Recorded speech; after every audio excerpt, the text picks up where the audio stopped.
आज आम बनैबा साबुदाना रे एक सुंदर रोषे सी बहुत टेस्टी आउ हेल्दी होता है।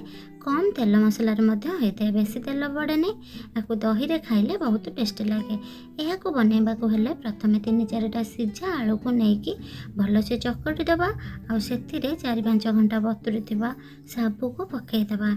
आसे आमे कौन करबा बादाम को भाजिकी चोपा छड़ेकी ताको ग्राइंडिंग करके पकाइबा गोटे कप आ अदा कंचा लंका को भल से ग्राइंडिंग करके से पकाइबा। स्वाद अनुसार अल्प किछि लूण पकाइबा।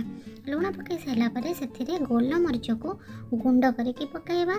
अल्प किछि धनिया पत्र को भल से चुनचुना कर काटिकी पकाइबा। ताको भल से एपरि भाव में चामच रे मिसई देबा। गोटे फाड़ा लेंबू को आनी चुपुड़ीबा सबुआड़े। तापर यह आम हाथ में चकटिबा। हाथ में चकटिले जमती अटा चकटा हुए तार गोला हुए पूरा मिसी जाए से भाव में आम हाथ में चकटिबा। हाथ में चकटी सारापर हाथ में टिके तेल नहीं जावा जमती कि आम तेल लगेले जितेबाला आम अटा गुला करवा छोट छोट करके से हाथ में आउ लगे ना।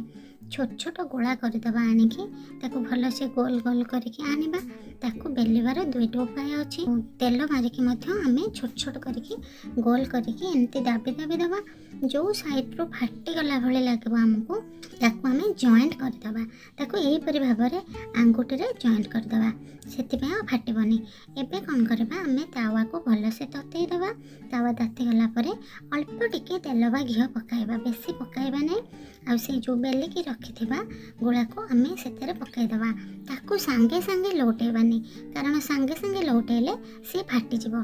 ता चारिकर आ ऊपर टिके टिके तेल दबा, बेसी तेल दबा नहीं। तलपट भल कि सिझिबा पई आम अपेक्षा करिबा। तापर आम धीरे धीरे लौटेबा कहीं जल्दी जल्दी जल्दी लौटेबा ताले एटा फाटीजिवो छिड़ीजिवो। से धीरे धीरे आम लौटेबा। एबे आमर 2 पट जाक भल सुंदर भाव में हो जाइए। आम एबे देखिले आलू आ साबुदाना रे बढ़िया भाग में पिठा हो जाइए।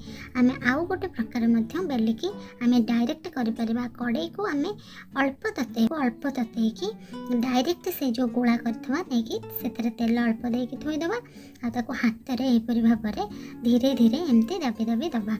आ बेसी जोरे ताती नथबो। एहाकु सब बेले लो फ्लेम रे आम तैयारी करबा। तापर गैस को बढ़ेबा। किछि समय पर ये भी एपरि भाव में हो जिवो। आकु लौटेबा। 2टी प्रकार साबुदाना रे आम पिठा करि परिबा। जो गोटा आपनको भल लागिवो सेही टाइप रे करिवे। ये बहुत हेल्दी और टेस्टी होता है। ओसारे भी खाई परिबे, जे कोनोसी समय रे मते